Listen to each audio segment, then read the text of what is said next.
Welcome back to the finale of Atlas Shrugged. How are you, Nick? I'm doing very good. Looking at you in your real eyes. Wow. As you sit in the flesh before me. Yes. In my small Tokyo apartment. After 8 months on the road or on the ocean or both, I have returned to Nick in the flesh. Not to make it all about you, though. Okay, fuck you. Yes, we are joined together, brothers in arms, for this final cruise. I don't want to say cruising when it's just us two. Nick is hosting me in his very cute and cozy place in Tokyo. Yeah. Very central. It's raining. The insects are chirping. That's what they do. Yeah. We left off last time with Atlas, just right when the train wreck scene. Mm-hmm. We discussed part 1 and part 2. Yes. Which is really only, I think, like 50% of the book. Yeah, it's not really the meat. The remaining 35% happening with the speech of just one single character in a continuous dialogue, which we will probably be mainly talking about today. Yeah. Which is Galt's speech towards the end of the book. Yeah, so I guess before we dissect the speech and specific quotes and philosophical topics, just for the general flow of the story. Mm-hmm. So the big thing that happens, of course, is Dagny in search of this mysterious motor, or the creator of it. She takes a plane flight. She flies on a plane. That's what you do. I do love these brief summaries. It's a plane, aircraft. It's a balloon. It's like a submersible that floats in the sky. It's a Tesla. Sky Tesla. Dagny goes on her Tesla and she crashes in Galt's Gulch. Galt's Gulch. I had to summon all my facial muscles to not fuck that one up. So she goes to Galt's Gulch. She meets John Galt, who is actually a real character. And if you remember anything from the beginning of the book, especially, who's John Galt is like this recurring phrase, Mm-hmm. which is kind of basically, it's a phrase that basically means like, how should I know? Or like, who knows kind of thing. Right? Yeah. But it turns out John Galt is an actual guy. He was the motors inventor. And he fled here. And he lives here in this kind of anarchic commune of vanished producers from the book, which include Francisco D'Anconio. The Mind on Strike. Yes. The big mystery hyped up in the first part is that all the men of the mind, all the producers, the guys who have had their factories closed and so on, the artists, the composers, the dreamers, the producers, the businessmen, the train steamers, the steamers, the bathtub salesmen, the standing on top of the rooftop screamers, the Kellogg inventors, the making lots of milk creamers. Okay, they've all been vanishing by virtue of Galt and some of his bros going around and offering them to live in this commune, basically saying the world as it is, if you want to simplify it, it's the world of approaching socialism, or of, without using that buzzword, maybe we can say the idea of just progressive taxation, that the more you give, the more you make, the more they take from you. And this until there's nothing left. Yeah, and this was like exemplified or like typified in the enactment of this policy. I can't remember what it's called. Oh yeah, bring up the thing you can't remember and look at me for help. Which basically froze the economy and prevented people from leaving their jobs. It set production as like the same production as the previous year and never ceasing, and was like full top-down control. that no one could avoid. And from that point onwards, people just started disappearing. Not just these big producers, but many of the workers as well. So yeah, they've all been collecting in Galt Speech, which is just like a little ravine kind of thing in the Rockies, I think, right? Yeah. And yeah, so the basic appeal would be to say that why should you slave away for, you know, the incompetent or the government or, you know, the people who rob from you, instead of, you know, just living maybe in a slightly more rural commune where you don't have all the technology that the greater world has right now, but that technology, of course, is only an effect, a symptom of your creation. Yeah. And so instead of living in a world that stifles and tries to destroy that creation, why not start afresh? Yeah, the idea is, it's kind of and we should probably get into some quotes now. It's a strike but it's not a strike in the typical sense. So I will go to quote 1 here. There is only one kind of men who have never been on strike in human history. Every other kind and class have stopped when they so wished, and have presented demands to the world claiming to be indispensable. Except the men who have carried the world on their shoulders, have kept it alive, have endured torture as sole payment, but have never walked out on the human race. Well, their turn has come. Let the world discover who they are, what they do, and what happens when they refuse to function. This is the strike of the men of the mind, Miss Taggart. This is the mind on strike. Yeah. I think this connects quite well into the next quote as well. Yeah. Yeah, I'm just going to read it. We've heard so much about strikes, he said, and about the dependence of the uncommon man upon the common. We've heard it shouted that the industrialist is a parasite, that his workers support him, create his wealth, make his luxury possible, and what would happen to him if they walked out. Very well. I propose to show the world who depends on whom, who supports whom, who is the source of wealth, who makes whose livelihood possible, and what happens to whom when who walks out. I think this is a very clever kind of play with this idea of strike. Yeah. You know, when it's said that we've heard so much about the industrialist exploiting the worker, this is of course true, right? I mean, all the way from Marx to just, you know, every college class you've ever taken. Yeah. You know, everyone has heard of this, like, exploitation of labor, blah, blah. And yeah, workers going on strike. But as exemplified here, and this, you know, you've all probably seen like some Ben Shapiro or, some like Steven Crowder kind of college debate where it's like, oh, but the pencil factory example, blah, blah, blah. And, you know, then the comeback is, but what about the businessman, the entrepreneurs not incentives, about all the risks he takes and his investment and the labor and all that.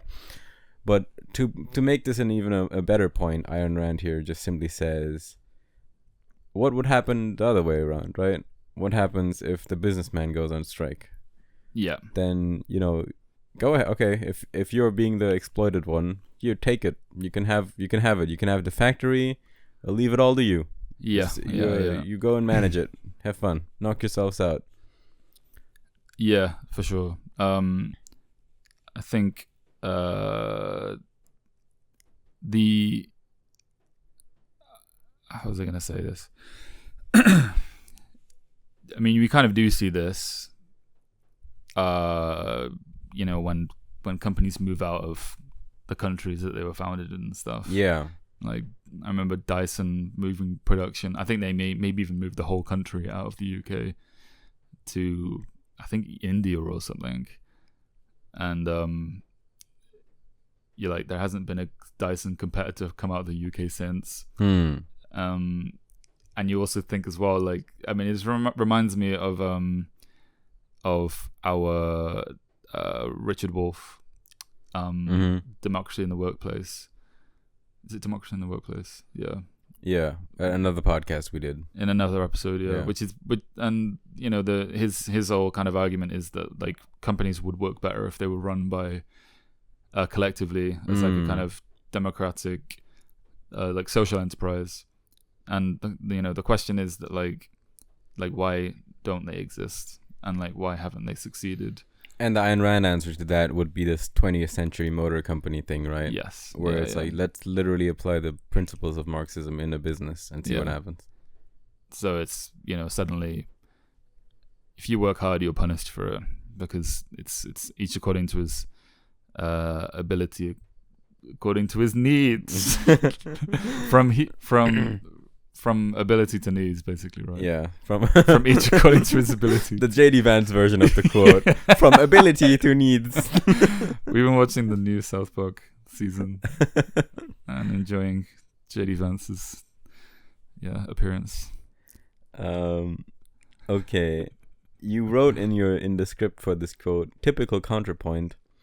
It's the workers that make the bulk of the company and do all the hard work. Yeah, so this is the conventional wisdom, so to speak. And so this whole concept in this book is to see what happens if the entrepreneur, the inventor, the manager goes on strike, right?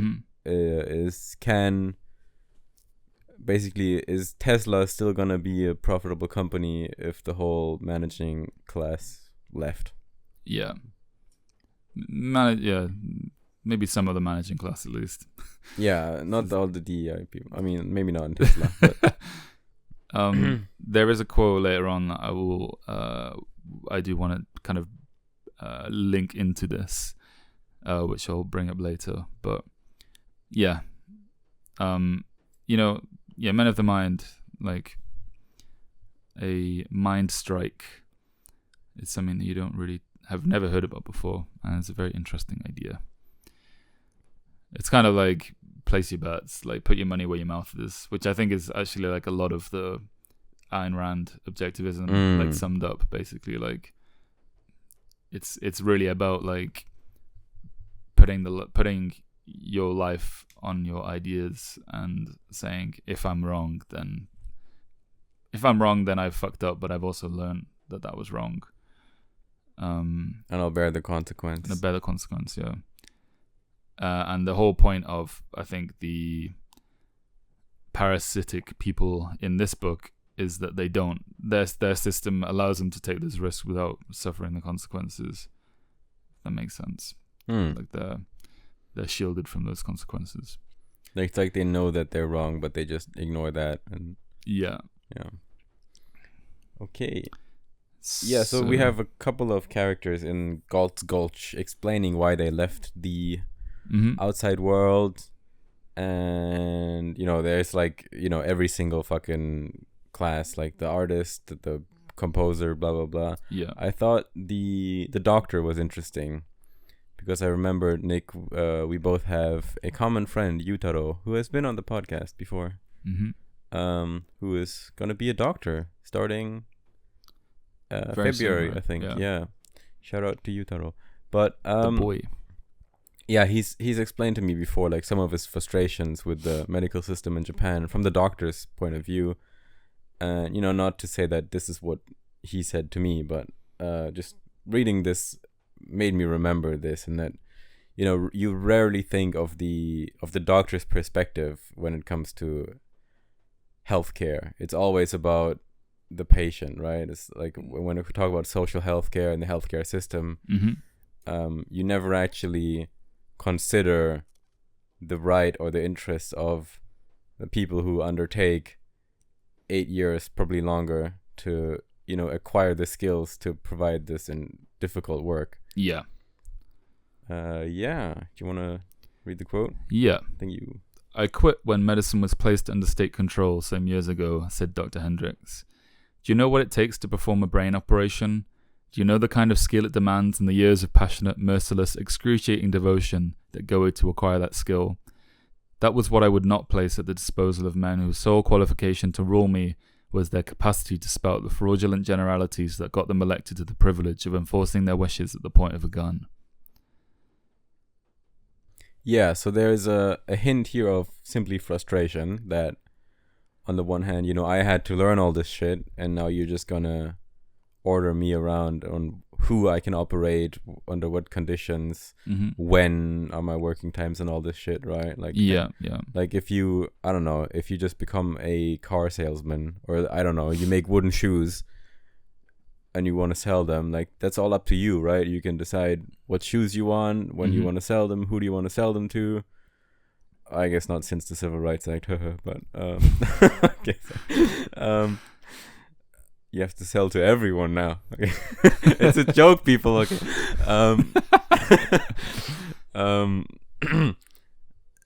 Yeah, but with doctors and those kind of professions, it's very restrictive, right? You have barely any say at all in who you want to treat under which conditions. You have to do it by the book. And you have to, the only ways that hospitals can, hospitals have they will have general rules about like abusing staff, but they won't really have any kind of, you won't be able to make a specific claim as a doctor about a customer that treated you wrong, because you're kind of belonging to this abstract like organization where you don't really have like individuality. Yeah. And Hippocratic Oath as well. It's kind of part of that too, even though it's and weird different territory. I don't know if that was created by the state or not, but or whether it even really matters. But yeah, and this quote goes on a little bit. We cut it short, but so the first hint here is just this frustration, but there's another undertone in there, which is that he wouldn't place this skill, this extraordinary, difficult, and useful skill, at people who are simply ruling by force, simply because they hold the gun, so to speak. Yeah. And this is kind of exemplified later as well with the scientist. I think the scientist says something like, to be a scientist for a government institute is just to be a long-range murderer. Which is kind of a hint at the nuclear bomb and stuff as well, of course. Yeah.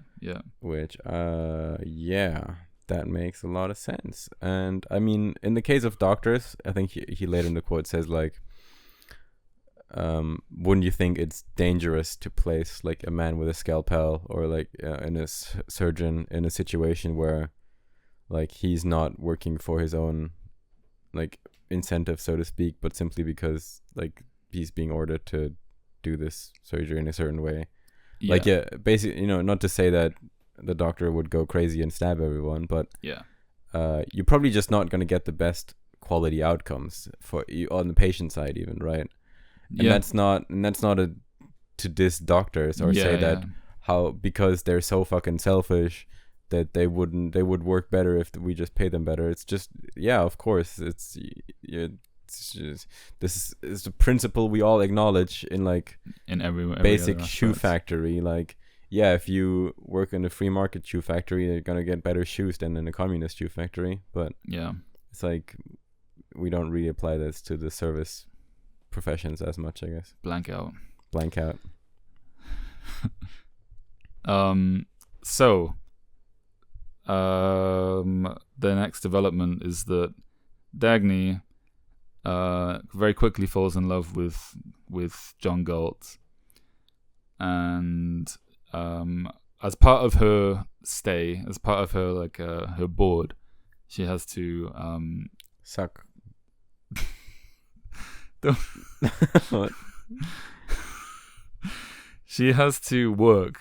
Vacuum is what I meant to say. Right, because everyone works. No one gets anything for free. In this community, and that's kind of part of the principle of living there. Even renting someone's car, you have to give them even just a measly 25 cents. But it's all based on this principle of nothing. You don't get anything for free. And so Dagny ends up working as Galt's housekeeper, essentially. And there's an interesting quote about her experience of being this kind of provider in a very domestic setting, which is not a setting that we've seen her in the entire book. Never seen her wearing an apron. She's always been like commanding, always been this like exceptional C-suite queen. Yeah, exactly. And the quote goes as follows: That special pleasure she had felt in watching him eat the food she had prepared. She thought, lying still, her eyes closed, her mind moving, like time through some realm of veiled slowness. It had been the pleasure of knowing that she had provided him with a sensual enjoyment, that one form of his body's satisfaction had come from her. There is reason, she thought, why a woman would wish to cook for a man. Oh, not as a duty, not as a chronic career, only as a rare and special right in symbol of. But what if they made of it the preachers of woman's duty? The castrated performance of a sickening drudgery was held to be a woman's proper virtue, while that which gave it meaning and sanction was held as a shameful sin. The work of dealing with grease, steam, and slimy peelings in a reeking kitchen was held to be a spiritual matter, an act of compliance with her moral duty, while the meeting of two bodies in a bedroom was held to be a physical indulgence, an act of surrender to an animal instinct, with no glory, meaning, or pride of spirit to be claimed by the animals involved. Okay, so this is interesting because you can see that there is a kind of generational divide here at this point. Because Rand was writing in a time when this kind of, sexuality and all that was very much still in a more conservative society. So she's complaining. The book was published in 1957. Yes, so she's complaining here, or she's pointing out here that sexual intercourse was kind of seen as a kind of degrading, more immoral, like just animal act and indulgence, whereas kind of slaving away in a greasy kitchen is like, oh, she's sacrificing, she's I don't know. It's like being a proper woman. Hanayome Shugyo in Japan, like Yeah. And this, of course, is. The point still stands, but this doesn't work quite as well today because we've had the sexual revolution now, and you wouldn't say in today's society that our societal issue is that sexual intercourse is seen as too degrading, like we're too sexually conservative, right? Yeah. It's like you every child can go on TikTok and see like fucking their classmates shaking their ass on. Yeah. We have like some opposite problem maybe at this point, I don't even know, but the point that still stands is that that there is something deeper and more meaningful in this traditional gender role thing of you cook for a man, and it's not obedience, it's not like because women can't do anything else so they just cook. It's a kind of pleasure, and a selfish pleasure. You're not doing it for the partner necessarily if it's properly enjoyed. Yeah, I think the thing, what I like about this quote is it kind of comes to her as a thought of like a kind of new experience that she'd never felt before, and if anything, it kind of like illustrates her like her intelligence and her kind of like slightly kind of autistic like process of thinking, I guess, like very kind of like, oh, what is this experience that I feel I'm understanding it, and this is how I understand it, being kind of like quite like clearly unfolded. And I think also the takeaway is it's not like she's like finding some position where she's like not like you said, like not putting herself in a kind of degrading position or like a role of being like subjugated, because she's still who she is, and she still has this like these this power that she has, but is also recognizing just the pleasure of doing of these things. I'm not sure if they're necessarily like, if it's necessarily like a gendered thing, like I don't think it necessarily is, no. Because like if you think of just cleaning your apartment on your own, that's kind of a chore, but if you're with your partner, and you can kind of I feel it's more motivating, like I'm making this place nice for us, but I do think for the time especially, like it it definitely obviously made much more sense to talk about this as in terms of like what a woman, as like the actions of a woman. Maybe the male example of this would be like the guy who like builds stuff around the house. Maybe it's like maybe if he lived alone, he probably wouldn't find as much joy in like making a new lampshade and making a nicer door for the cat and all that. Like it's because it's also for his family to enjoy it that this kind of service is pleasurable. I would probably say though, at least maybe this is just maybe I'm just assuming this, but it does seem like those kinds of activities men have not had as much of a problem with doing, like DIY around the house and shit. At least that might not be true, and it's probably like popular culture representation of it. What do you mean by problem with doing it? As in, like, if there's a this whole quote is kind of about the like not seeing cooking for your husband or your male partner as some kind of like act of servitude. Right, okay, yeah. You're obliged to do, and you have no choice in the matter. It's a pleasurable thing. Yeah. Whereas I think from the male perspective, talking about like doing DIY around the house, I mean, maybe it's an over exaggeration to say that it's pleasurable, but like that it's always recognized as pleasurable. But I think, or maybe it's, we definitely don't have the same kind of popular culture representation of that kind of work being unpleasant and men struggling. No, I guess not. If you wanted to push it to the extreme, you could be like, changing the light bulb and unplugging the toilet and that kind of stuff. But I get what you're saying. Yeah. Anyway, so we have some more conversations. Art, yeah. Yeah, you're trying to take the quote away? Yes. This, Miss Taggart, this sort of spirit, courage, and love for truth, as against the sloppy bum who goes around proudly assuring you that he has almost reached the perfection of a lunatic, because he's an artist who hasn't the faintest idea what his artwork is or means. He's not restrained by such crude concepts as being or meaning. He's the vehicle of higher mysteries. He doesn't know how he created his work or why. It just came out of him spontaneously, like vomit out of a drunkard. He did not think. He wouldn't stoop to thinking. He just felt it. All he has to do is feel. He feels the flabby, loose-mouthed, shifty-eyed, drooling, shivering, uncongealed bastard. I who know what discipline, what effort, what tension of mind, what unrelenting strain upon one's power of clarity are needed to produce a work of art. I who know what it requires. Who know that it requires a labor which makes a chain gang look like rest, and a severity no army drilling sadist could impose. I'll take the operator of a coal mine over any walking vehicle of higher mysteries.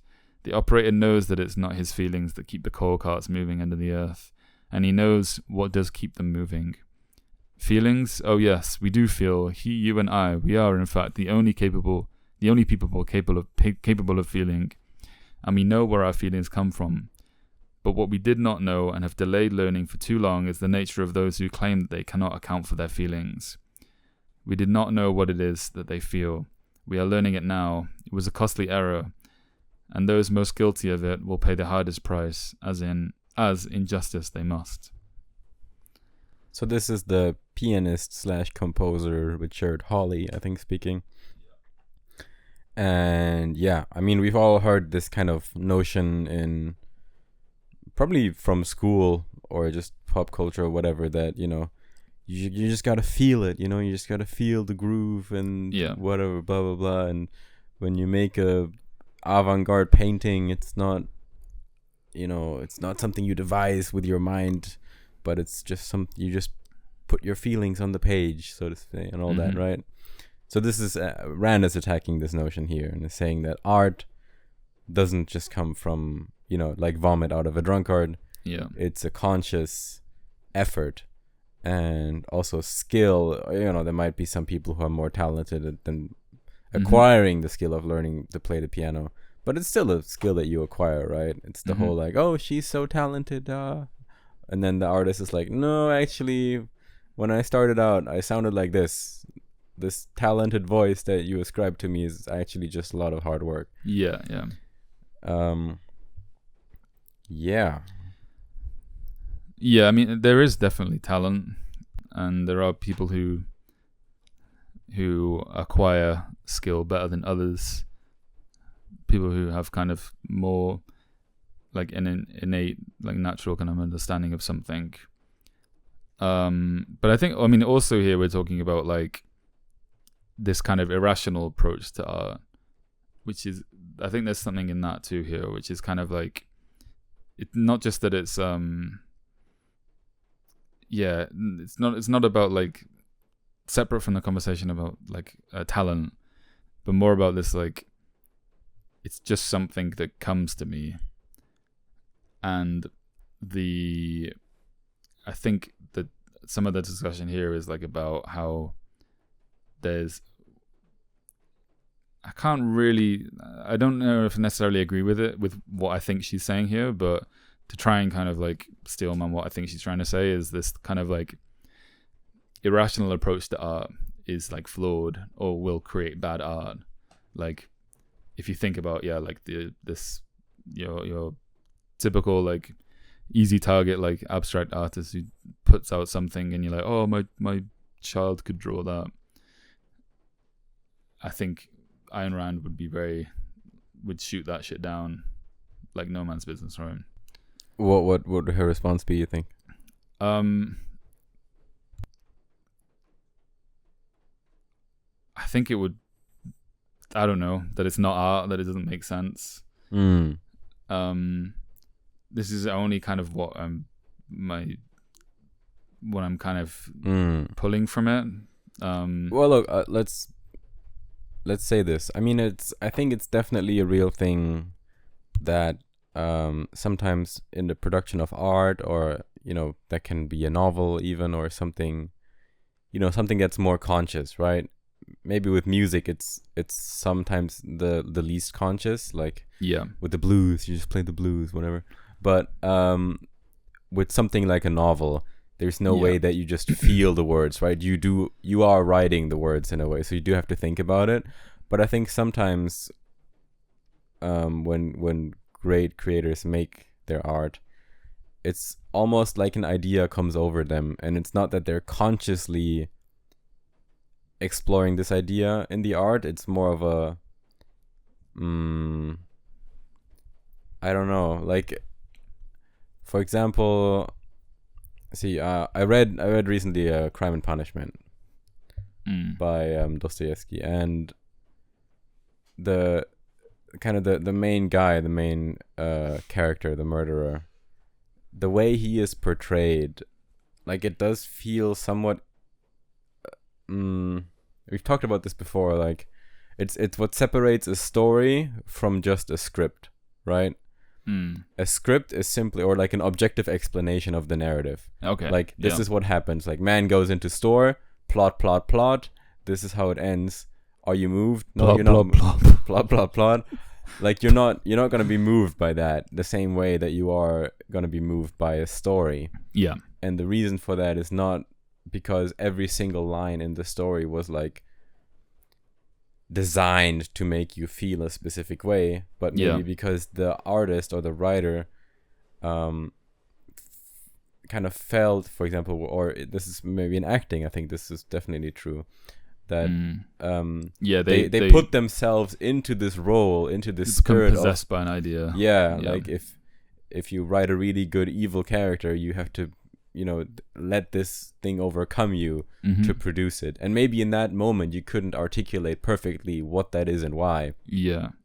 So I think that would be my critique of this quote if I had to make one, right? That's I think you've summed up basically what I was trying to say there.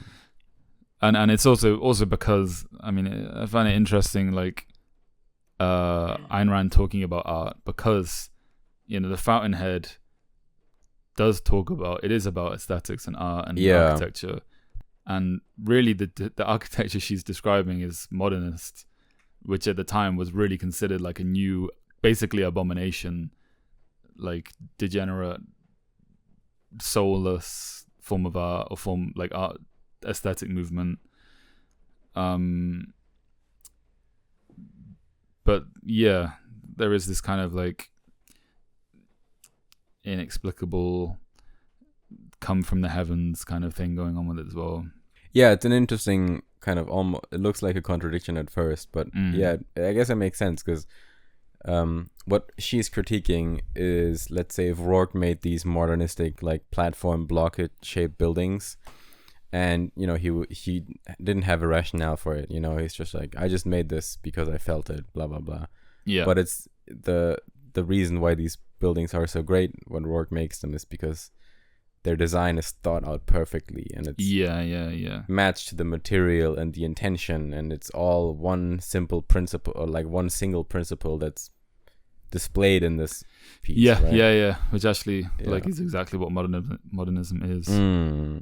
That's interesting. Good point. And then this point about feeling and where our feelings come from will be picked up later in the Galt speech, so we'll save it for that.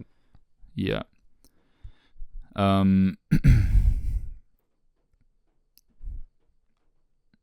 So we're coming to the end of the section in the Gulch. We have this quote here. Would you like to take this quote, number 6? Number 6, yeah. Did it ever occur to you, Miss Taggart, said Galt in the casual tone of an abstract discussion, but as if he had known her thoughts, that there is no conflict of interest among men, neither in business, nor in trade, nor in their most personal desires, if they omit the irrational from their view of the possible and destruction from their view of the practical. Wow, I read that so horribly, you couldn't possibly know what the fuck I just said. Let me try that one again. Did it ever occur to you, Miss Taggart, that there is no conflict in interest among men, neither in business, nor in trade, nor in their most personal desires, if they omit the irrational from their view of the possible and destruction from their view of the practical? There we go. There is no conflict and no call for sacrifice, and no man is a threat to the aims of another, if men understand that reality is an absolute, not to be faked, that lies do not work, that the unearned cannot be had, that the undeserved cannot be given, that, etc., etc. Okay, I'm just going to cut this short.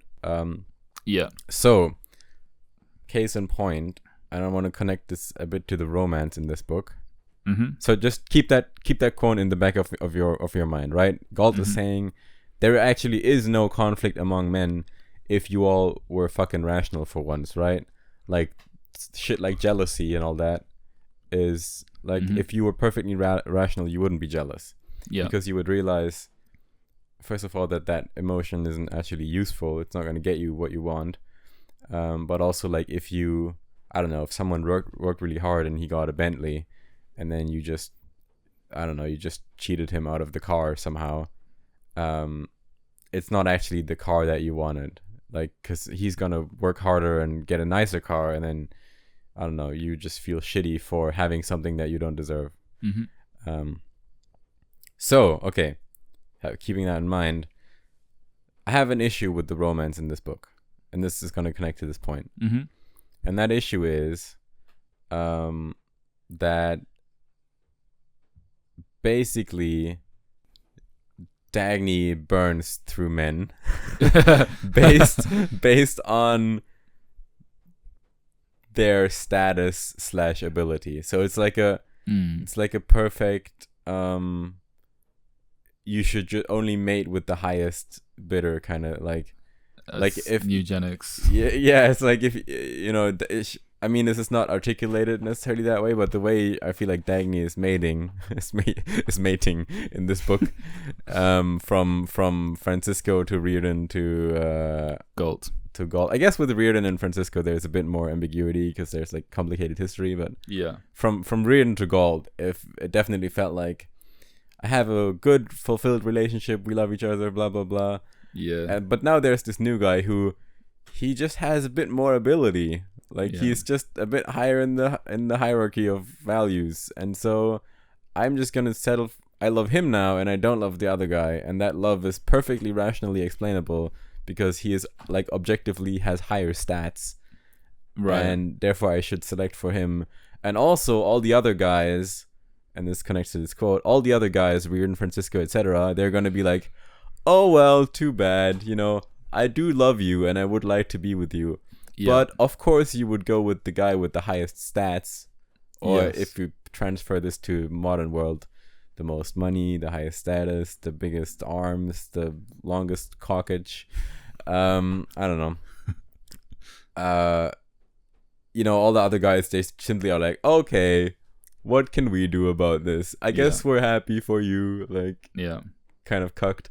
And, especially for these kind of super high status males, this is just not how anyone would behave ever.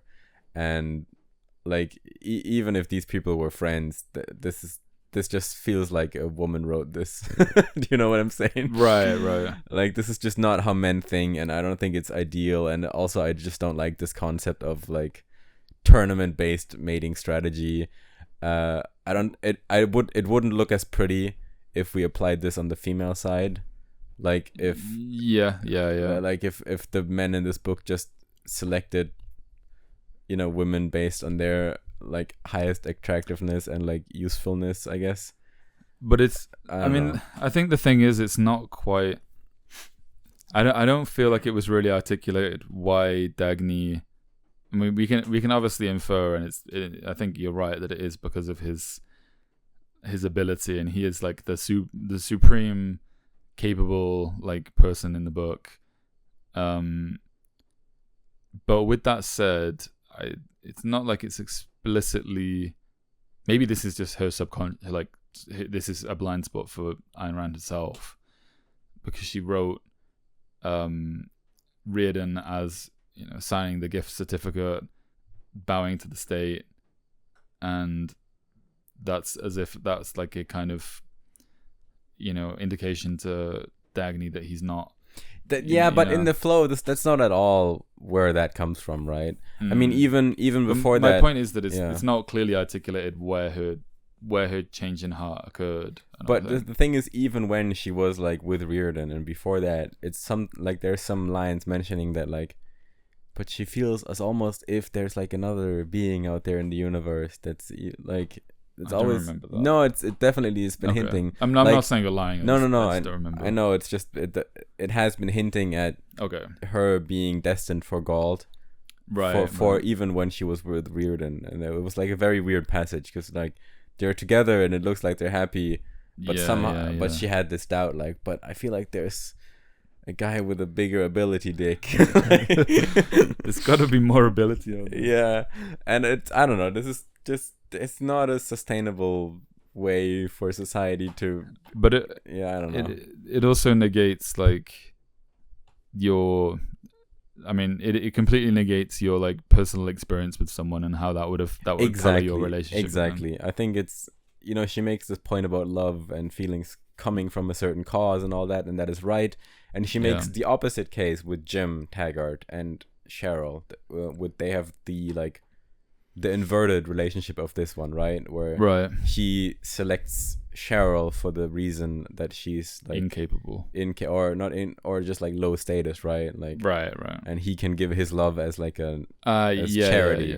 Yeah. So that would be the inverse, and that is like very ugly and very wrong. Yes, but I don't think that means that this kind of mating tournament, like for the highest ability, is like necessarily the right way to conceive of romantic relationships. As you said, like there's other elements like the time you spend together, kind of pair bonding and all this, and simply the idea of marriage is that you pledge yourself to someone, kind of saying that even if someone with higher stats in modern terms, let's say, should appear, I'm not gonna fall in love with them, and I'm not gonna put myself in a position where I could fall in love with them, right? Yeah. Like if you're, it's the whole like, oh, I got married and then there was this person at my workplace and we just matched up together so well, and then I fell in love with them. But that's not something that happens from one day to another. That's like a conscious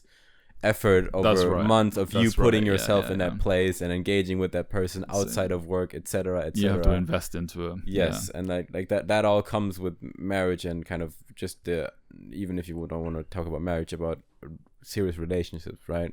True. And so this, I don't know, I've just felt really ugly the way this went in the book. I felt I didn't agree with this one. Yeah, fair enough. Okay, so we are now back in the non-Atlantis Galt's Gulch world.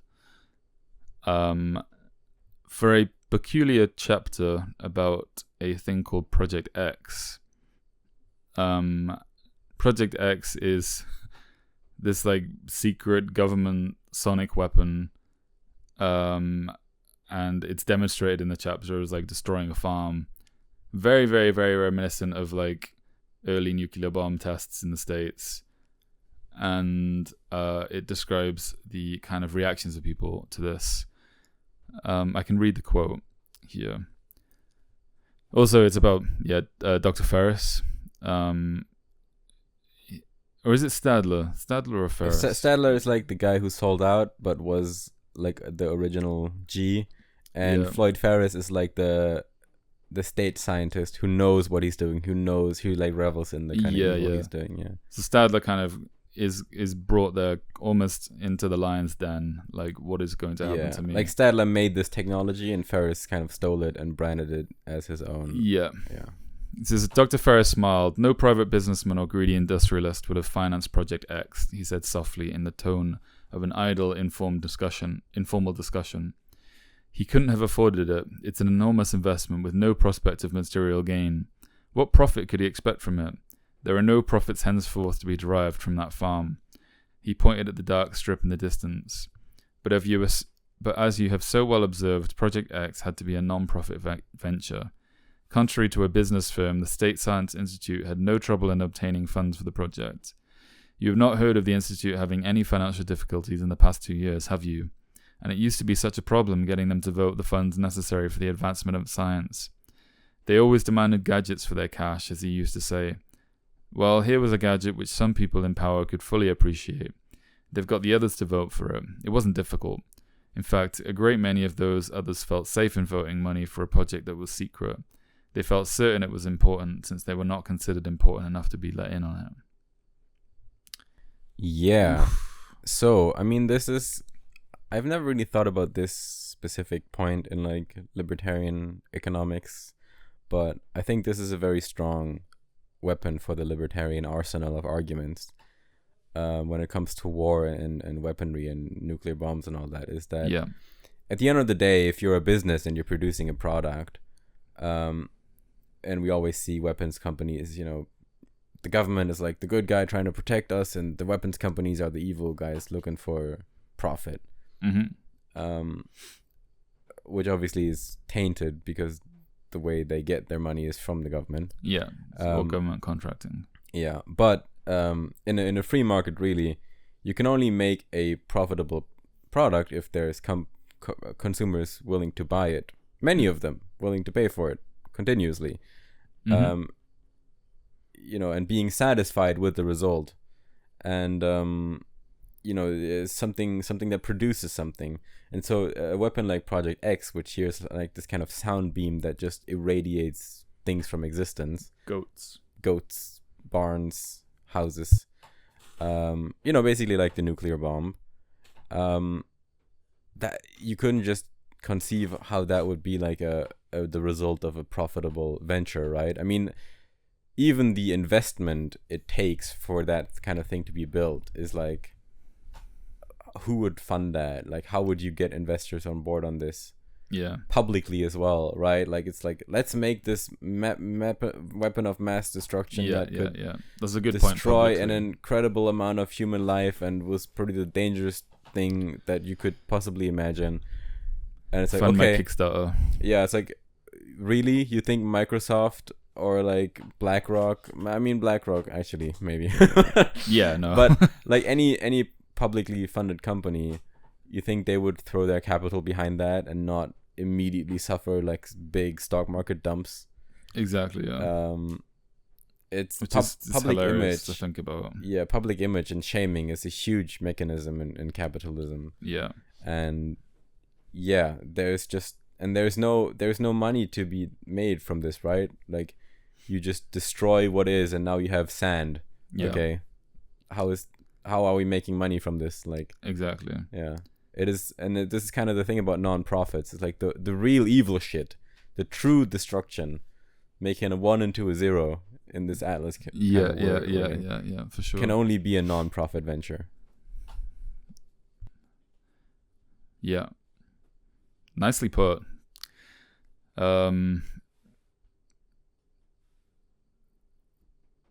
Yeah, we have Reardon, who throughout the whole book had this kind of moral split, right?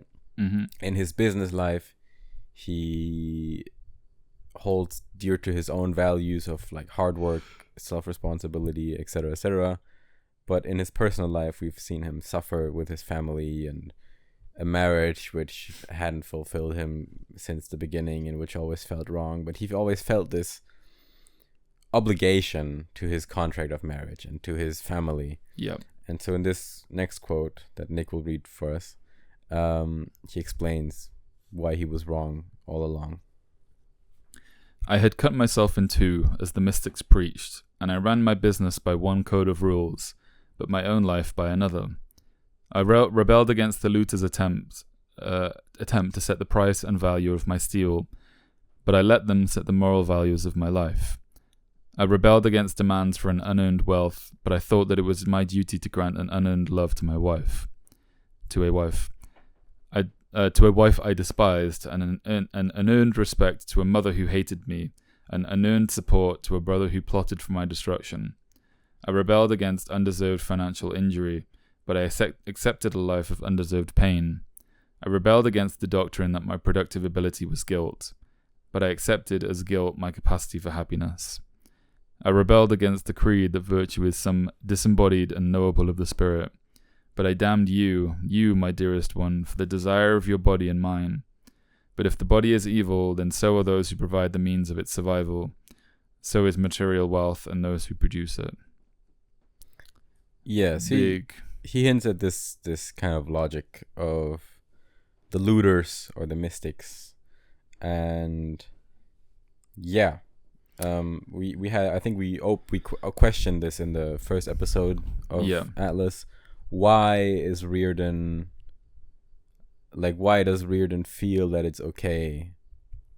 Or no, at first he doesn't, but he kind of comes to terms with the fact that he's cheating on his wife. Yeah. And why is that okay? And I mentioned to you, I listened to this other shitty podcast where they were explaining like, oh, Ayn Rand is saying that if you're a great man like Hank Reardon, you can just cheat on your wife and it doesn't matter because you're a great man. But that's not really it, is it? No. It's that there's for example here in this, the contract of his marriage, so to speak, was void from the beginning because his wife entered into it kind of also with the kind of gold digging motive, but mostly simply to leech off his unhappiness. Like making him miserable is like what drives her. Well, I think it's that it was born on a lie. Also that. Yeah. Which is like at the altar she was lying, of course. Yeah, and so was he too, I think. At least lying to himself. Yeah. He wasn't lying in the sense that he was trying to provide for them and their happiness and all that. So he wasn't truly in love, but he wasn't insincere in his pledge. Yeah. But yeah, she, I guess, was the opposite, right? Kind of just making him miserable is like what gives her pleasure in life, basically. Maybe, yeah. And so that's why he's in no obligation to return this unearned love.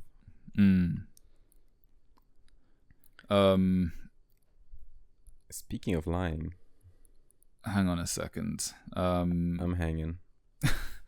There is something I wanted to say about this, but I've already forgotten. I think just generally, like, Reardon is quite an interesting character because he's not like he kind of came forward as the protagonist at the beginning. Like he appeared as a protagonist, like at least on par with Dagny, maybe even could have overtaken her.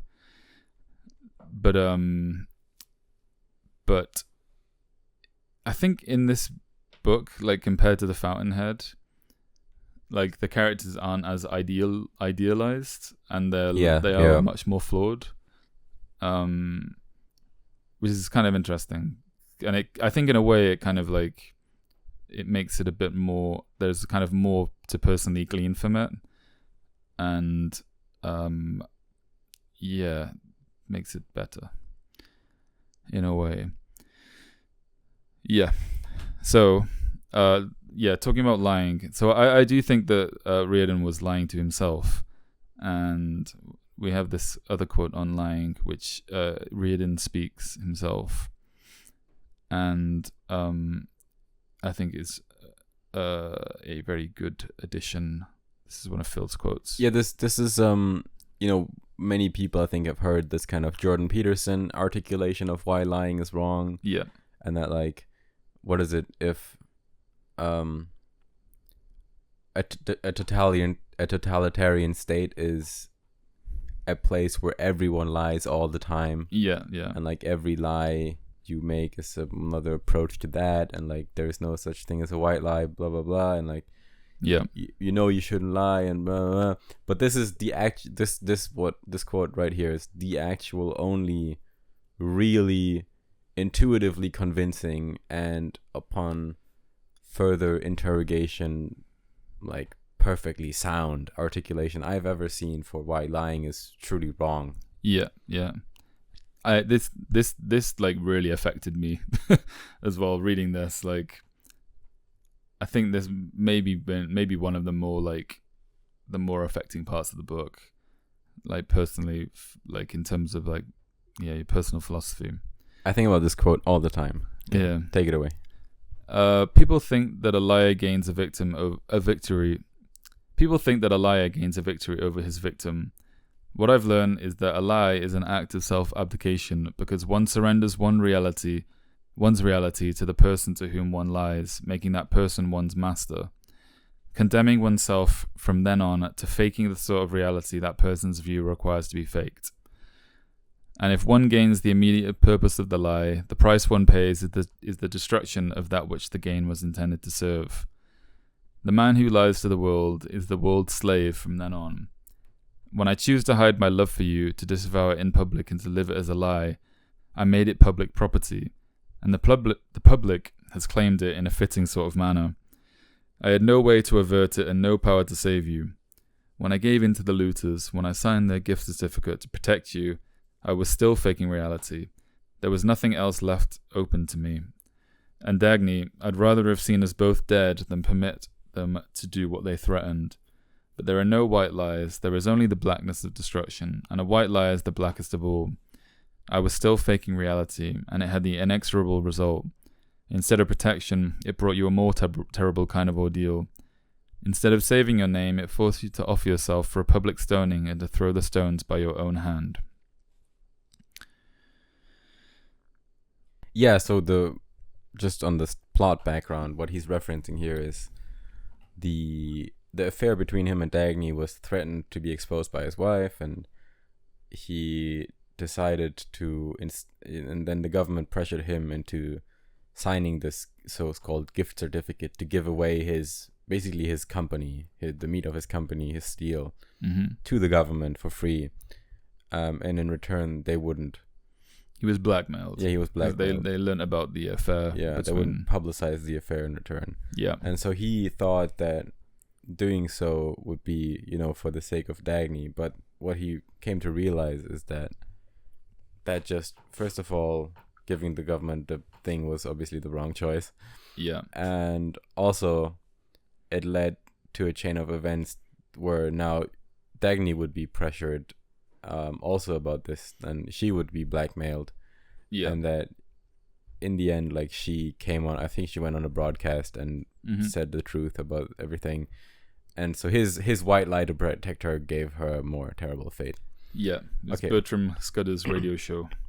Yeah, but the real meat of this quote, I think, is in the first part, where he says that a lie is an act of self-abdication, and because when you lie, you force yourself to live in a fake reality that is centered upon pleasing the person you're lying to, right?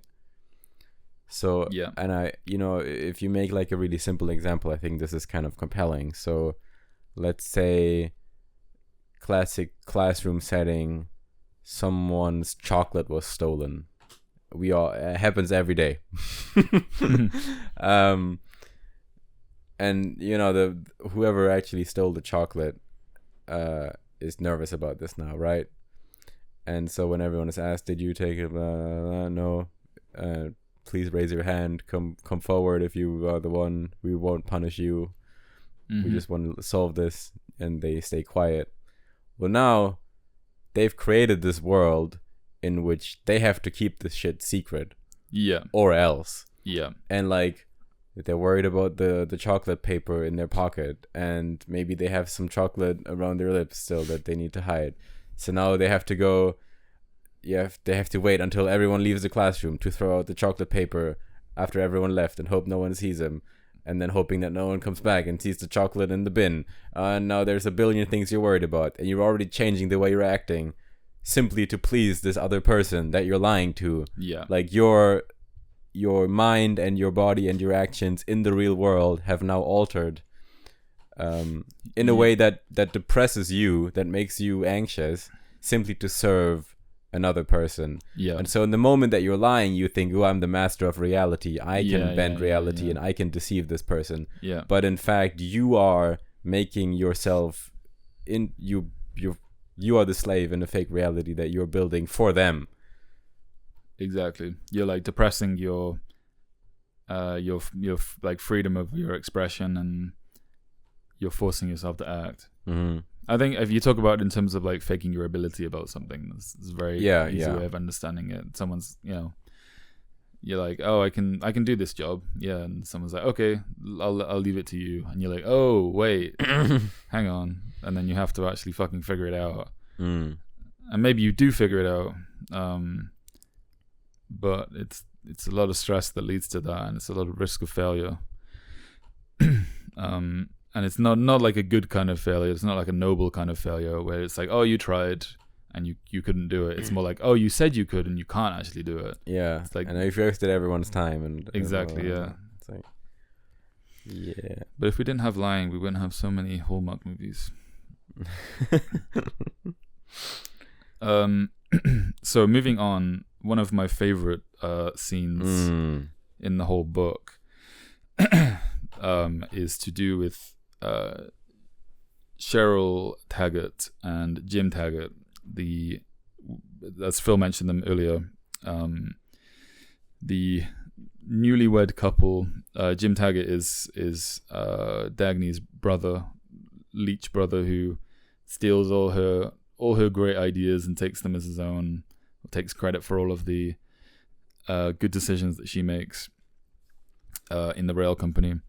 And Cheryl, who was, I think, like, she was like worked in a department store or like a bookstore or something. This like mousy woman, similar to what's his name in The Fountainhead, the sculptor, the media guy who marries a woman. We'll get back to you on that. It could have actually been this book. I don't think it's this book, but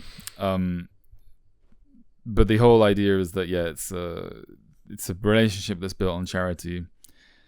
And in this scene, Cheryl learns Jim's true intentions, and a lot of things happen from there.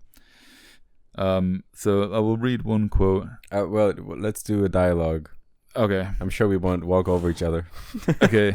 I will do the non-speech as well. Jim, what is it you want to be loved for? What a cheap shopkeeper's attitude. She did not speak. She looked at him, her eyes stretched by a silent question. To be loved for, he said, his voice grating with mockery and righteousness. So you think that love is a matter of mathematics, of exchange, of weighing and measuring, like a pound of butter on a grocery counter. I don't want to be loved for anything. I want to be loved for myself. not for anything I do or have to say or think, for myself, not for my body or mind or words or works or actions. But then, what is yourself? If you loved me, you wouldn't ask it. His voice had a shrill note of nervousness, as if he were swaying dangerously between caution and some blindly heedless impulse. You wouldn't ask. You'd know. You'd feel it. Why do you always try to tag and label everything?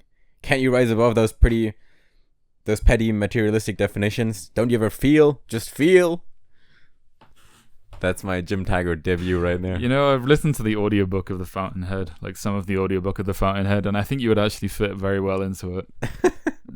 As Jim Taggart, thanks. Well, in The Fountainhead wouldn't make sense, but this is quite a funny it's not that much of a funny contrast, but it is kind of a contrast to what we were talking about. This is a discussion of love earlier. You have this like love of Dagny, which is based purely on like your productivity, and then this idea of love from Jim Taggart, which is like based on nothing at all. It's just like you shouldn't have any criteria for love in his mind. It has to be just some feeling that you can't explain, and it can't be based on your personality or your values or what you've done for someone or the way that you've supported someone or anything like that. Yeah, and I mean, to do that is like to engage in some cynical calculation about who's deserving and not deserving of love. And the question that lies below all of this also is, then who is you, right? What is yourself?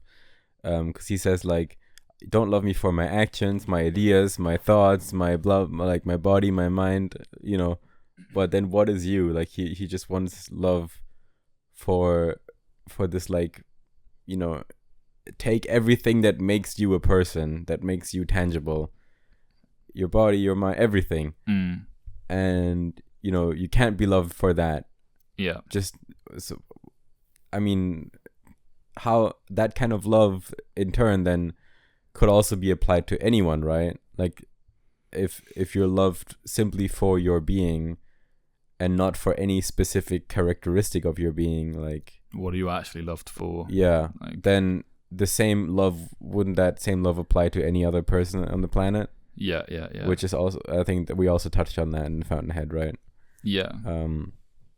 Yeah. And I guess reading this, you could make a rebuttal to my point earlier about Dagny's love and say she's not selecting Galt based on his ability or productiveness, but maybe for his actions and his mind and his thinking and, you know, all these things that she does love about him, like more so than just status. Yeah.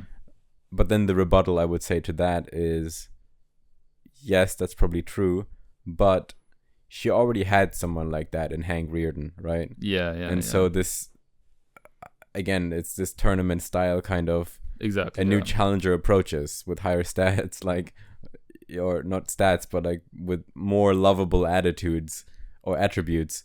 Well, Jim Taggart saying this to Dagny would probably be fair. Him saying that you think love is a matter of mathematics, weighing and measuring. Yeah. I would be, you know, he uses this, of course, as like a kind of hyperbole to hurt her, but I wonder if Dagny would say, yes, love is a matter of mathematics. I mean, it is a matter of reason in the eyes of Rand. Yeah. And I think it is a matter of reason generally, to be honest. There is an aspect of reason. Yeah, for sure. There is like, yeah. But it's also, this kind of like emotional plea as well, which is maybe emotional is in itself the wrong word to use, but like emotional, irrational feeling is like purely this irrational thing, and you should just feel. Like, why can't you just feel love? Whereas I think Rand would maybe say that like feeling can be rational. Yeah, we come on this in the speech later, but she says that feeling is something that you can't control directly, but you feel your feelings as a result of the values you chose. Yeah. And yeah, so, yeah. like, let's say, for example, a Yes. tomato in itself isn't something that would spark the feeling of joy or hate or fear in you. Yeah. But if you've selected as your highest value, like if you're a farmer and you've worked all year to make a tomato, and your highest value is to make this tomato for your family, and then you see a tomato in your farm, you would feel enormous joy. Yeah. But it's still yes. just a tomato. Yes. It's whereas another person who thinks that tomatoes are disgusting would feel something different. Yeah. And it's not the feeling that you control, but it's the values that lead to that rational expression of the feeling. Exactly. Yeah. And I think that was also, we probably talk a bit about intuition as well. And that also connects to that too, I think. And of course, women. Let's dunk on women for a second, Nick. Women love this kind of. Well, it's really a paradox, and this kind of one version of love me for yourself versus love me for my attributes kind of thing. And every sitcom, I think, has played on this, where the woman goes like, what do you love about me? And then the guy can list like any number of attitudes, be it physical, mental, her actions, whatever. Mm-hmm. And then the rebuttal to that, of course, is, oh, so if someone else had that, you would just love them, so you don't love them. Right. And then, so it's like a completely poisoned question. I've never had that, thankfully. But yes, I get what you're saying. So next, we have a little bit more on this note, about love. And it goes as follows. Love is a gift, a great, free, unconditional gift that transcends and forgives everything. What's the generosity of loving a man for his virtues? What do you give him? Nothing. It's no more than cold justice, no more than he's earned. Her eyes were dark with the dangerous intensity of a glimpsing her goal. You want it to be unearned, she said, not in the tone of a question, but of a verdict. Oh, you don't understand. Yes, Jim, I do. That's what you want. That's what all of you really want. Not money, not material benefits, not economic security, not any of the handouts you keep demanding. She spoke in a flat monotone, as if reciting her thoughts to herself, intent upon giving the solid identity of words to the torturous shreds of chaos twisting in her mind. All of you welfare preachers, it's not unearned money that you're after. You want handouts, but of a different kind. I'm a gold digger of the spirit, you said, because I look for value. Then you, the welfare preachers, it's the spirit that you want to loot. I never thought, and nobody ever told us, how it could be the thought of... I never thought, and nobody ever told us, how it could be the thought of and what it would mean, the unearned in spirit. But that is what you want. You want unearned love. You want unearned admiration. You want unearned greatness. You want to be a man like Hank Rearden without the necessity of being what he is, without the necessity of being anything. Boom. Boom. Yeah, and this connects back to connects back to the Galt quote earlier, where he said, if people were acting completely rational, and maybe Rand would say, according to objectivist philosophy, there wouldn't be any conflict, so as like say jealousy and all that, right? Yeah. Because you would realize that someone having the nicer car, as I said earlier, he earned it, and that's why he has the nicer car. And if you want a nicer car, you're gonna have to earn it. And so yeah, if you want it, that's just what you're gonna have to do, and there's no shortcut in that. Yeah, but I guess Jim, he really is kind of the villain of the story. I mean, there's no like single villain, I guess you could point to, but I think he's pretty out there. Definitely one of the worst. I think as well, like this whole gold digger of the spirit thing is kind of, the spirit is like the truth in a way, and it's like defacing what it really means to be something. In the case of like this Hank Rearden thing, and you know his like him taking credit for everything that Dagny does, him like constantly lying about who he is and inflating his own kind of like the way he's perceived, devalues what it means to be that kind of person in the first place. And when you see that on scale, then you get to the point where no one actually knows what it means to be great.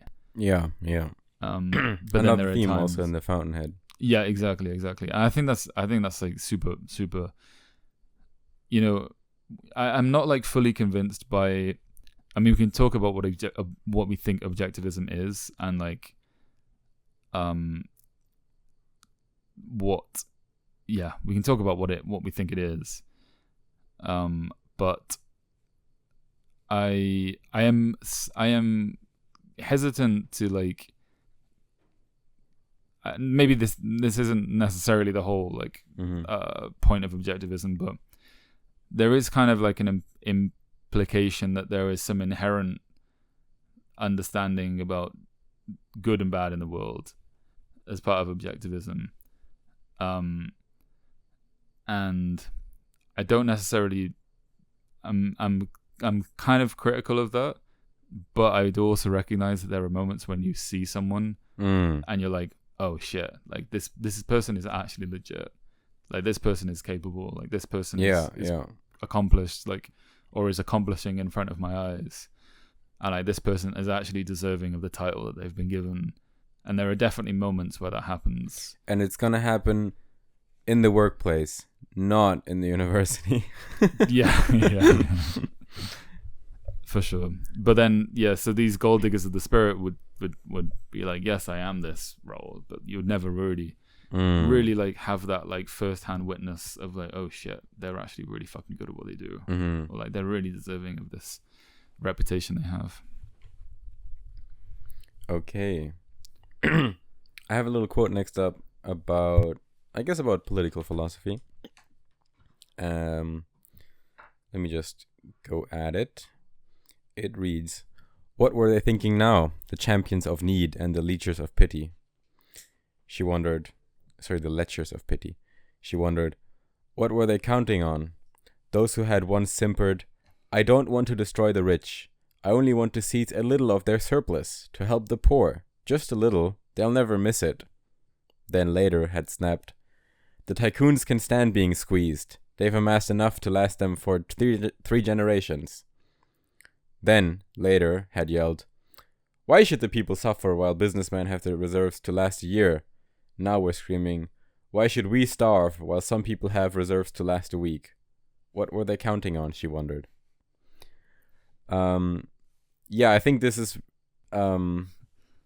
more so than just like an easy dunk on leftists, which it also is. Connecting this with this question, what are they counting on, is quite brilliant, because the principle articulated in this kind of redistribution from the wealthy to the poor, it's what we mentioned earlier with like progressive tax, right? It's the Marxist idea from that we both failed to articulate from the your ability to needs, basically, right? From each according to his ability to each according to his needs. I think that's it. I wanted to redeem myself. Did you Google it? No, I didn't Google it. I just thought. I think I'm a man of the mind. So I mean, this is the same principle that is behind all these questions, right? Or all these demands. Why do they have so much and we just only want to squeeze a little? Or what we always see on Twitter now is like, no one needs $1 billion. Yeah. But then, of course, the next step, once that is in power, is no one needs $1 million. And then it's like, why do some people have blah, blah, blah, blah, blah? And it's, this same character, this same spirit, the same point, reason, is in fact what brings about the deterioration that we see in the society and in these questions, right? And in the end, it is, why do we starve while some have reserves to last a week?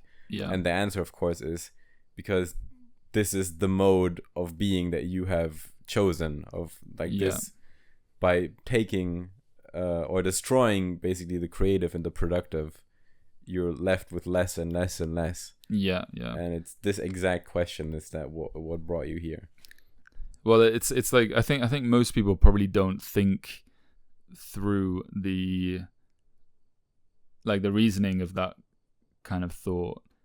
I think most people at least believe that that it is, all they want is like all we want is like, fair taxation on the rich, which is what they'll say, and then it's okay, what is fair taxation? And there's like no figure or no percentage or anything that anyone can really agree on as like being correct. And there's really no end to where you could go with it, because it kind of is, it is like, there is no reasoning behind it. It is just like a direction rather than like a fulfillable goal. And this is also what this question, what are they counting on, points to is, once you take this to its logical extent, like, what do you think is going to happen? Like, what are you counting on is going to save your ass in the end? Like, once you've distributed everything equally, and like, there's all the producers, just like in the society, have left, and you scale it down more and more to this like pre-Soviet Union kind of kulak shit, where if you have 3 cows more than your neighbor, shooting you back the head. Yeah, it's like, what are you counting on to happen here? Like, what is and this is this blanking out thing that is criticized later by Galt, right? And it's like you're pursuing a kind of moral ideology, a mode of being that is gonna lead to death, essentially. And you just choose to ignore that.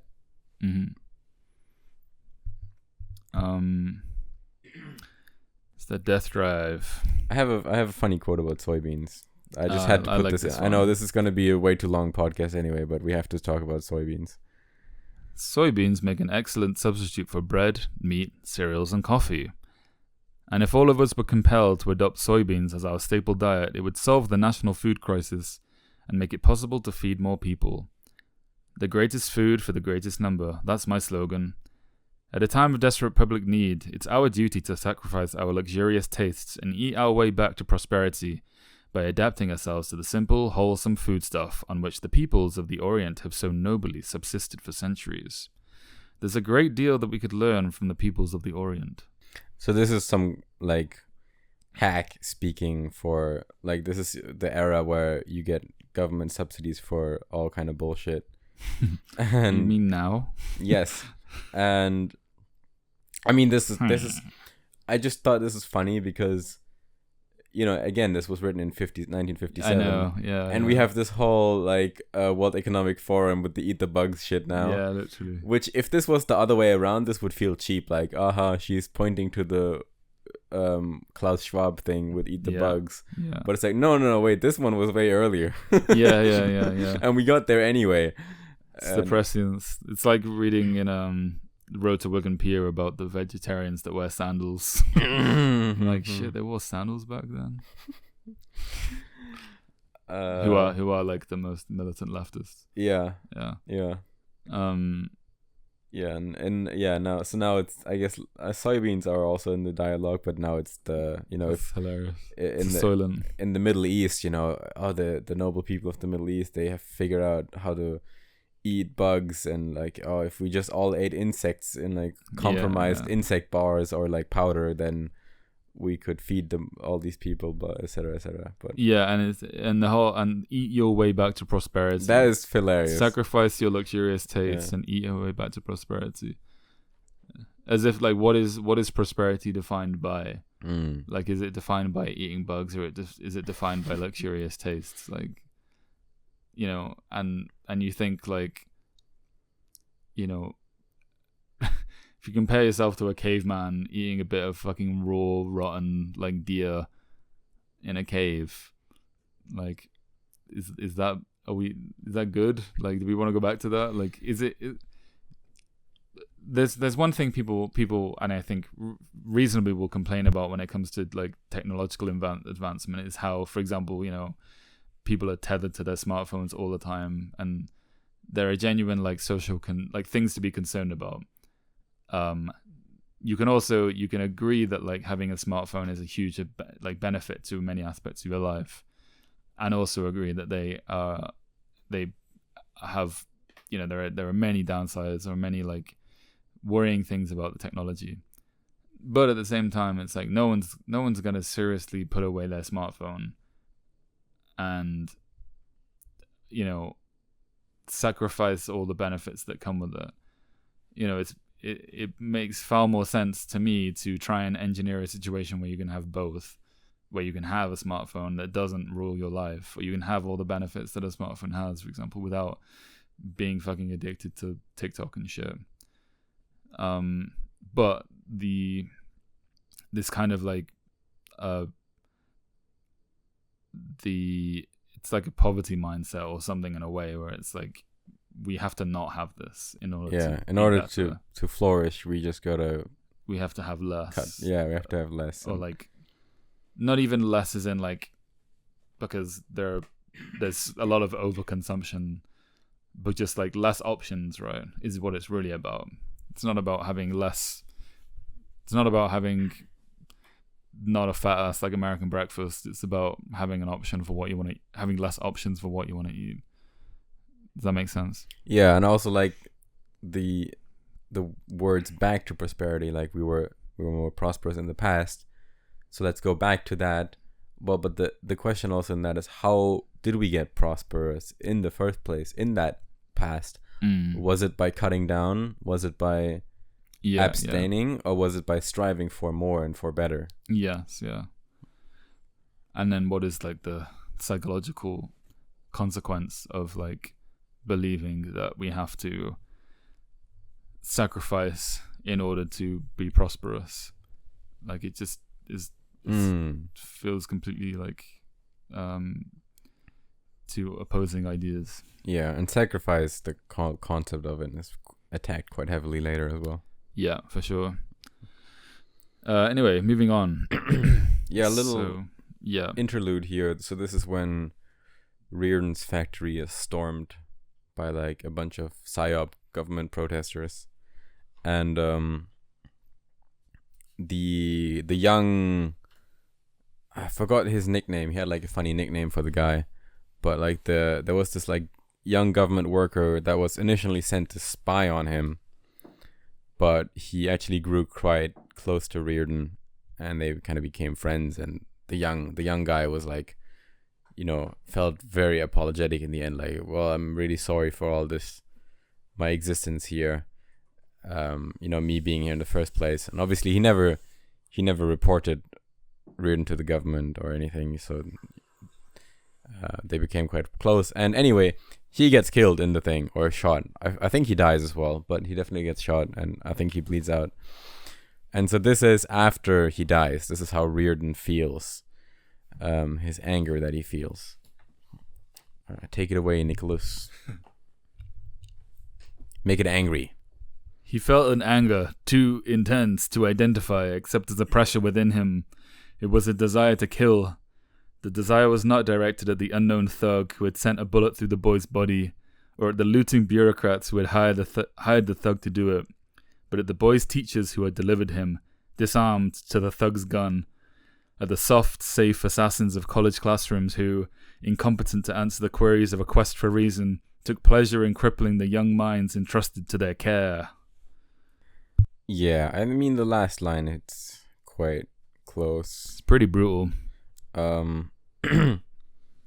Like, going to college in the humanities definitely feels like, yeah, you have to be with people incompetent to answer the queries of a quest of reason, took pleasure in crippling the minds of, you know, entrusted to that feels very reflective of what going to college is like in the humanities. Yes. And unless you're constantly battling. I mean, there is another quote actually here that I want to talk about, which I think is actually a little bit later in the book, but actually no, it is from the same section, I think. And it goes as follows: he thought of all the living species that train their young in the art of survival, the cats who teach their kittens to hunt, the birds who spend such strident effort on teaching their fledglings to fly. Yet man, whose tool of survival is the mind, does not merely fail to teach a child to think, but devotes the child's education to the purpose of destroying his brain, of convincing him that thought is futile and evil before he has even started to think.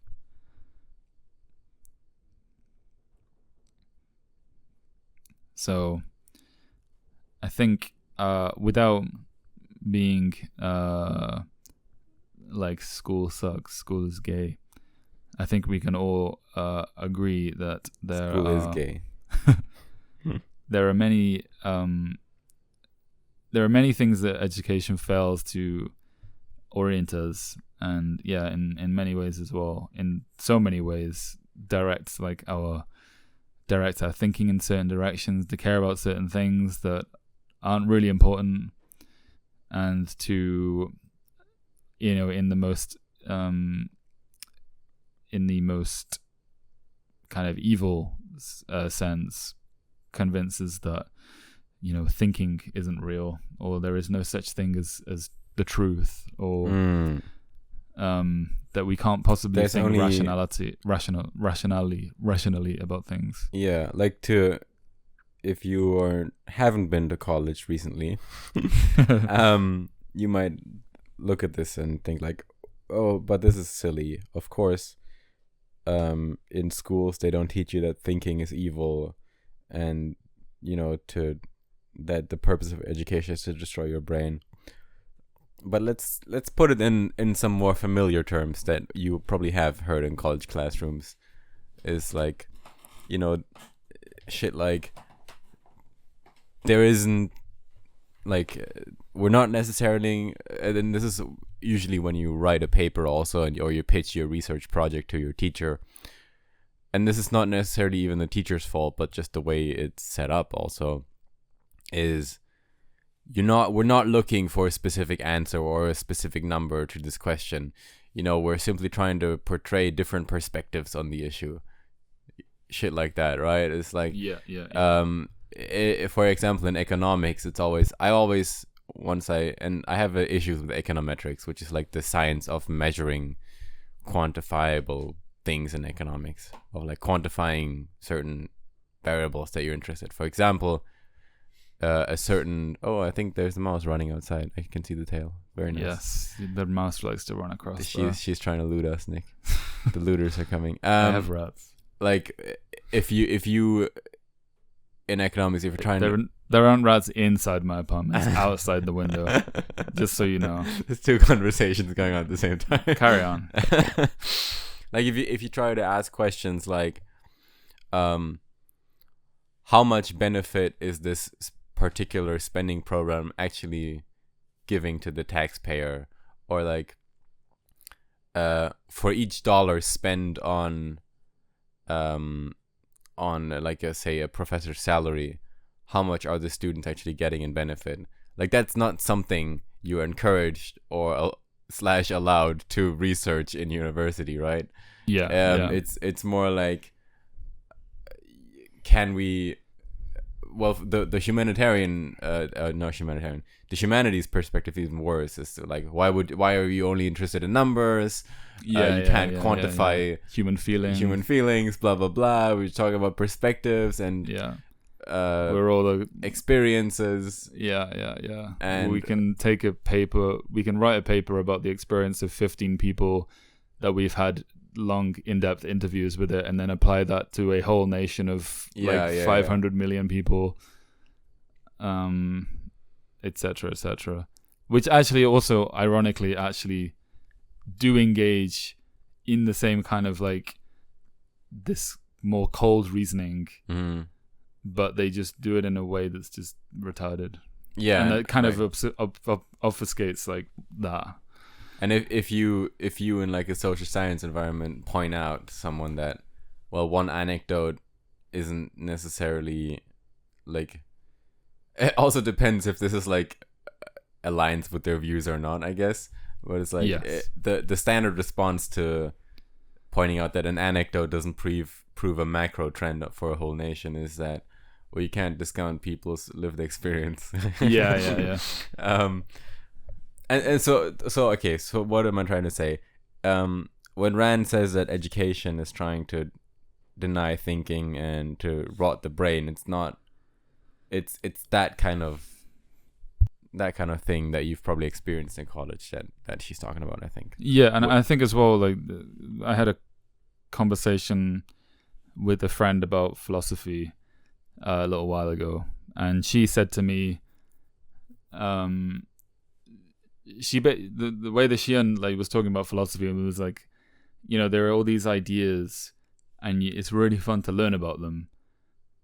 And it's really fun to learn about them because none of them are right, but like they're all like equally right, or like, like they're all, it's as if like philosophy is this kind of like little smorgasbord, and you can just like sample them and be like, it's like Pokemon. Oh, this is tasty. Oh, I like this one.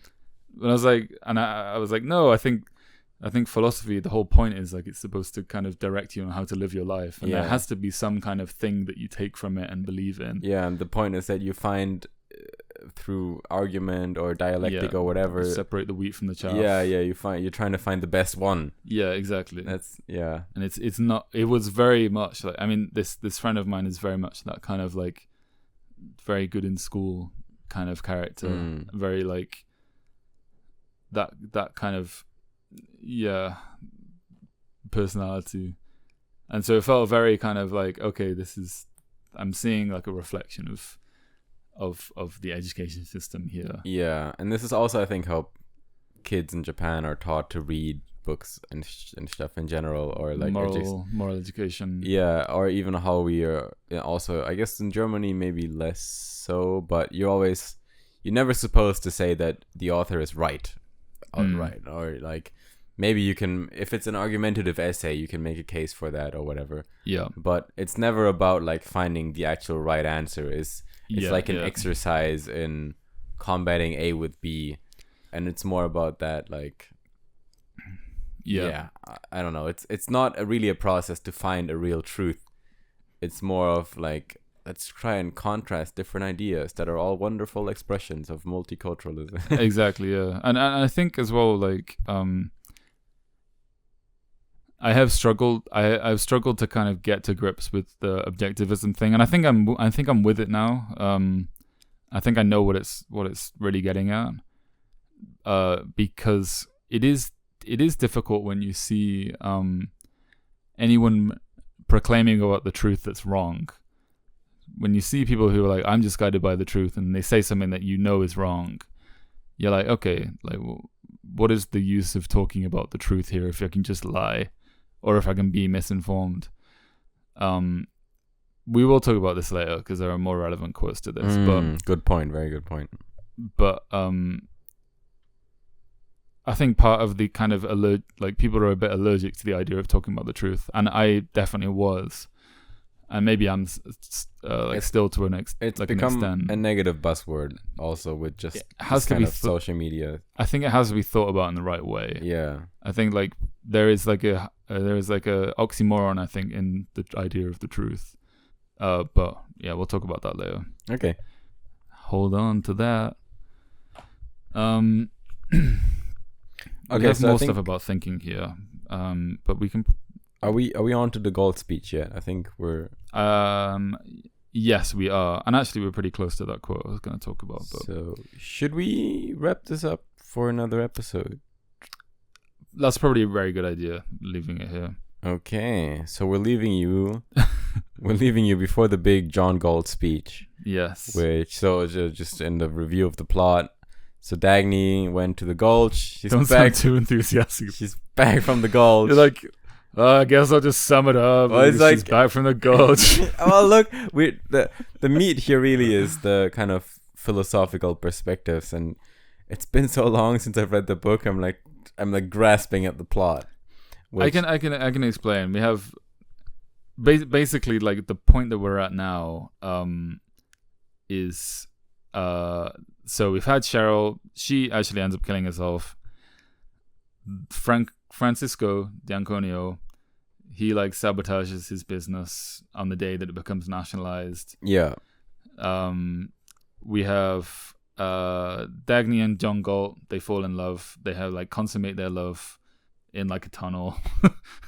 Super classy. Which is called Inner Thigh. Yes.